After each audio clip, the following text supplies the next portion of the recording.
धन्यवाद सभापति महोदय, आपने संविधान की डिबेट में बोलने का जो अवसर प्रदान किया। आज हमारे देश के लिए एक सबसे सर्वोच्च और सबसे शुद्ध ग्रंथ है संविधान।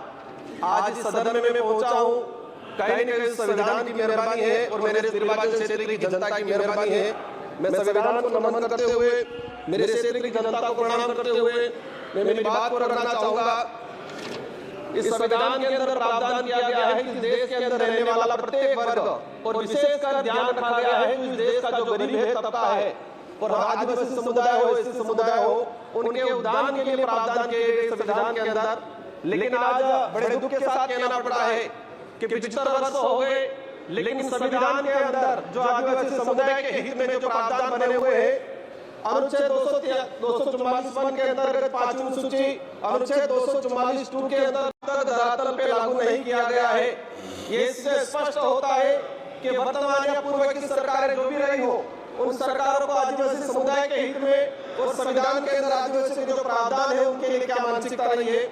माननीय सभापति महोदय, हम लोग जब 5वीं अनुसूची और 6वीं अनुसूची के तहत हमारे विशेषाधिकार की बात करते हैं तो कई राष्ट्रीय पार्टियों के कई नेता 5वीं बात के नाम से गुमराह करते हैं आम जनता को। बड़े दुख की बात है कि 5वीं अनुसूची और 6वीं अनुसूची क्षेत्र में रहने वाली आम जनता को आज तक इनके अधिकारों के बारे में नहीं बताया गया, नहीं पता चला उनको। माननीय सभापति महोदय, आज रिजर्वेशन का निजीकरण किया जा रहा है, ये भी संविधान में कुठाराघात है। जातिगत जनगणना की लंबे समय से मांग चल रही है, जातिगत जनगणना नहीं हो रही है, ये भी संविधान में कहीं न कहीं कुठाराघात है।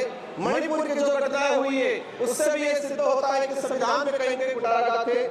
माननीय सभापति महोदय, इस अवसर पर भीमराव अम्बेडकर जी, बाबा साहब जयपाल आदिवासी समुदाय की गण व्यवस्था, गमेती पटेल मुखिया की व्यवस्था, उसी को कहीं न कहीं अडॉप्ट किया गया है। लेकिन आज लोकतंत्र में जिस तरह से तानाशाही हो रही है, ये कहीं न कहीं आज आम जनता, आम गरीब के लिए दिक्कत है।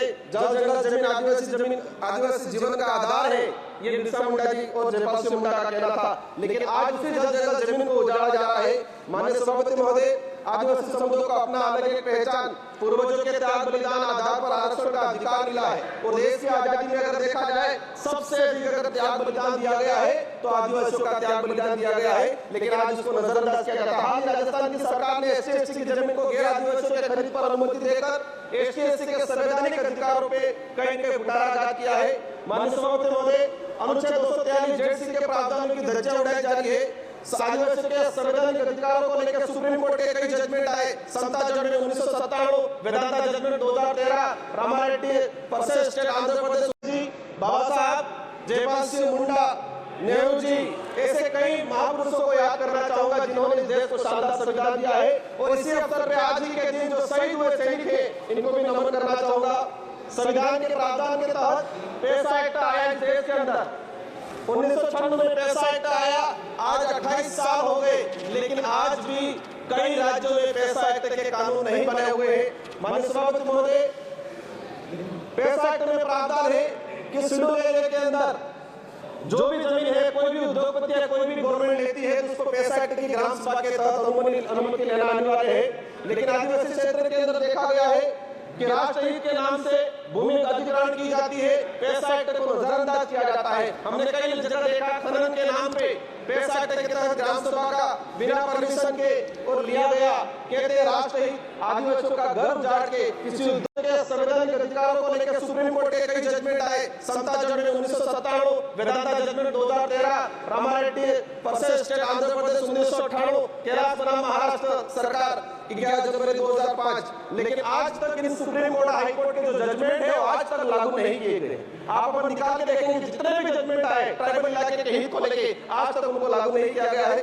माननीय सभापति महोदय, हजार वीरों के बलिदान के बाद Chota Nagpur tenancy act 1908, Santal Pargana tenancy act 1949, Wilson rules 1837, ये जो जितने भी जो एक्ट आए थे, हजारों लोगों ने अपना बलिदान दिया था, इसके बाद आए थे। लेकिन देखा गया है आजादी के बाद किसी भी एक्ट पे कोई प्रावधान नहीं किया गया है। माननीय सभापति महोदय, मैं लास्ट 30 मिनट में आपकी बात में समझ रहा हूँ, मैं अपनी बात को रखूंगा। हमारे देश की न्याय व्यवस्था की बात करें, धन्यवाद, एट्रोसिटी की जो बात करें, देश के अंदर इतने एट्रोसिटी हो रही है।